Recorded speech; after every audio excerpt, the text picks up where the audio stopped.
Yeah, man. Giga, let them know what's up with these beats, bro. This beat cold, man. This something you just ride out to, vibe to, man. It's high frequency stuff.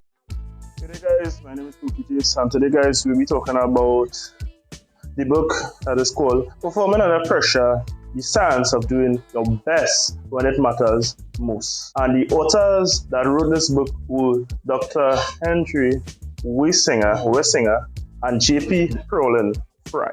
Okay, so just an overview of these authors, right? So Dr. Henry Wessinger attended the University of Kansas, where he PhD in psychology, right? And he was actually one of the first psychologists who customized emotional intelligence perspective in the industries by publishing various books, right? But the book that we are going to talk about today is one of the key books.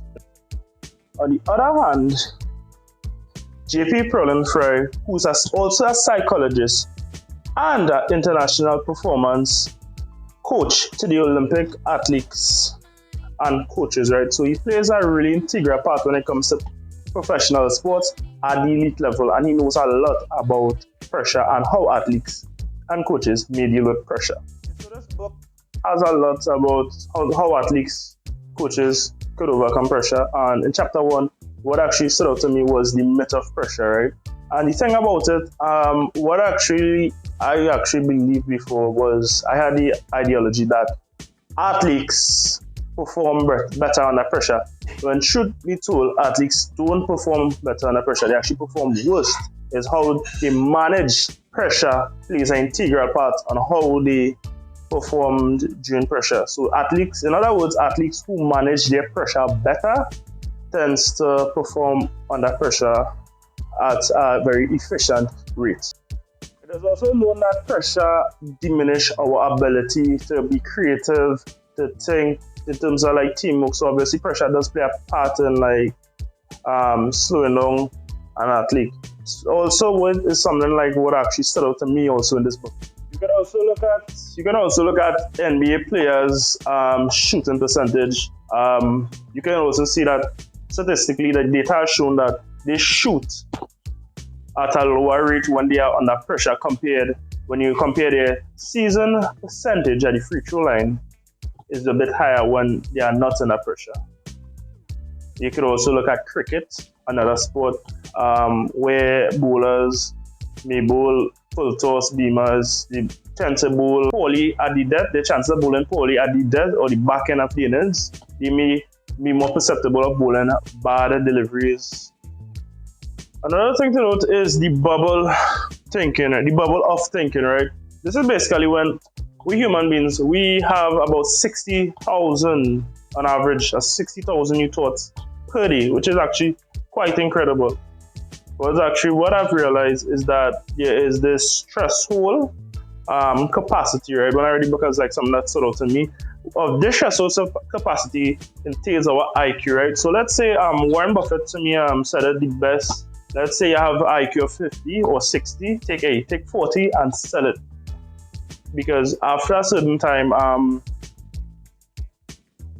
your IQ doesn't like develop. Like let's say majority of times, like at the ages of 16, teenagers, their IQ doesn't develop that much after. So at that level, it will be important to look at the threshold capacity, especially when it comes to performing under pressure. There's the actual threshold. Well, another thing that actually stood out was the Goldilocks principle. The Goldilocks principle is simply when too much, let's say, an athlete has too much confidence, it locks them off from feedback, and they doesn't able to get that critical feedback or that element of feedback where they need to enhance themselves. And when they have little confidence or too little, they open themselves up to choke. In other words, they open themselves up to have a higher chance of performing poorly or letting pressure overwhelm them. I can use this example to explain my point. This point I'm going to get into perfectly. Let's look at Phil Jackson. Right? Recently, I was watching a Netflix documentary with the Chicago Bulls where they triumphed into their last lap. and that was very inspirational documentary. How they went about winning their last championship with Phil Jackson. Now, Phil Jackson, for example, whenever, let's say, Chicago Bulls would have a 4-game, first thing I noticed that he did, he took control. He would go and be like, hey, listen, guys, I want to say, you know what, I should have done this better. I should have done this. He took accountability first. Now, what this does, it alleviates some of the pressure on terms of like all the other athletes or the athletes under your wing. As coaches, this will be an integral part to implement into your training session or your coaching as a coaching trait, right? When he does this, it allows other athletes to step up and take leadership. This alleviates pressure. It creates a stronger connection among athletes and coaches, and it will enhance the environment to alleviate pressure. This would allow them to step up. This would allow athletes to say, listen, I could have done this better. I could have said, Michael said, well, probably I could have passed the ball a bit more. Redman could have probably said, hey, I could have probably rebounded. I didn't play good defense as I should have. But this would be really awesome. This is a good thing that as coaches, it would allow other people to lead as well. What is important to know is to know yourself, especially when it comes to being an athlete, being a coach. I think this book, what also it stood out to me, it was is knowing yourself, knowing how you would perform under pressure. Also, there's also research has shown that I think it's about on average like about 18 minutes where cortisol plays a part. That is actually stress hormone where during that period it's like knowing yourself, like, okay, I'm playing basketball. Would I make an excellent decision of taking a shot or looking for an open teammate who may also be under pressure, but who has a better chance of taking that shot, a higher percentage? Knowing able or being open-minded to understand that, listen, I know during this period, I may not play my best, but there are other teammates who may be more efficient. Those things are key things to understand, and knowing yourself, or knowing that, hey, I could handle this, I can manage this, I was here before, and I will take the lead in helping and guiding my team. Because knowing how to manage stress, knowing how to know yourself will enhance your ability to knowing how to manage pressure and to overcome it effectively.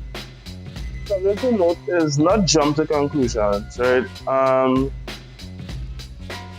What is something key to understand that although that science has backed up a lot of evidence that there are myths about pressure, there are various things that an athlete and coaches need to know, acquire the science or knowledge of how to overcome pressure or how to deal with it effectively. It is important to know that there are other athletes that may perform under pressure. Some athletes may enjoy pressure, but what is key is that the way they internalize it in terms of their psychology and the way that they think about going about it. Because sports is a dynamic thing, it is growing. It is important to read, acquire the knowledge, research, watch videos. I think this would be really important.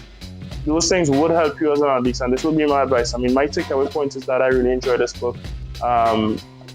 I also realized that when it comes to the information, it was concrete. It was a lot of information to take in, and I advise that you read it. I also enjoy the author, like where they came from, like the information that they bring together. One was a doctor in psychology, the other one was an Olympic coach for athletes, and he also is actually embedded in the field of psychology. So they both bring a wealth of knowledge. They actually and they have, Dr.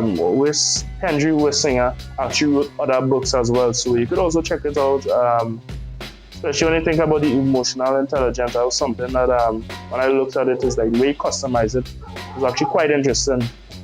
This book stood out to me in various ways. I think like when I as a aspiring kinesiology student would also look at it as from an athlete perspective, because I also do play sport. I would realize that, when I think about it, there are ways to manage stress. There are different ways to go about managing stress and not making it overwhelm me. Although I may manage it better at times. There are times stress can or pressure may get to you to the point where it diminishes your performance. Don't jump to conclusion. Don't let it don't let it burden you. Just know that try your best, relax, interpret it as what it is, and know yourself effectively.